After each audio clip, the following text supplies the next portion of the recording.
রেলগাড়ির কামরায় হঠাৎ দেখা, ভাবিনি সম্ভব হবে কোনোদিনও। আগে ওকে বারবার দেখেছি লাল রঙের শাড়িতে, ডালিম ফুলের মতো রাঙা। আজ পরেছে কালো রেশমের কাপড়, আঁচল তুলেছে মাথায়, দোলন চাপার মতো চিকন গোর মুখখানি ঘিরে।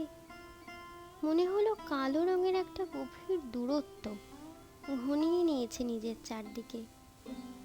যে দূরত্ব সর্ষে ক্ষেতের সেই সীমানায় শালবনের নীলাঞ্জনে। থমকে গেল আমার সমস্ত মনটা। চেনা লোককে দেখলেম অচেনার গাম্ভীর্যে। হঠাৎ খবরের কাগজ ফেলে দিয়ে আমাকে করলে নমস্কার। সমাজবিধির পথ গেল খুলে। আলাপ করলেম শুরু। কেমন আছো, কেমন চলছে সংসার, ইত্যাদি। সে রইল জানলার বাইরের দিকে চেয়ে, যেন কাছের দিনের ছোঁয়াচ পার হওয়া চাহনিতে। দিলে অত্যন্ত ছোট দুটো একটা জবাব, কোনোটা বা দিলেই না। বুঝিয়ে দিলে হাতের অস্থিরতায় কেন এসব কথা, এর চেয়ে অনেক ভালো চুপ করে থাকা। আমি ছিলাম অন্য বেঞ্চিতে ওর সাথীদের সঙ্গে। এক সময় আঙুল নেড়ে জানালে কাছে আসতে।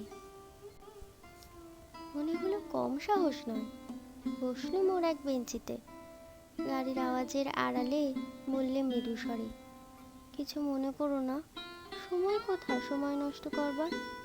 আমাকে নামতে হবে পরে স্টেশনে, দূরে যাবে তুমি, দেখা হবে না আর কোনোদিনও। তাই যে প্রশ্নটার জবাব এতকাল থেমে আছে, শুনবো তোমার মুখে। সত্য করে বলবে তো? আমি বললেম, বলবো। বাইরের আকাশের দিকে তাকিয়েই শুধোলো, আমাদের গেছে যে দিন, একেবারে কি গেছে, কিছুই কি নেই বাকি। একটুকু রইলেম চুপ করে, তারপর বললেম, রাতের সব তারাই আছে দিনের আলোর গভীরে। হটকা লাগলো, কি জানি পানিই বললেম নাকি।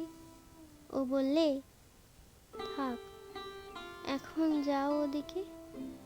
সবাই নেমে গেল পরের স্টেশনে, আমি চললেম একা।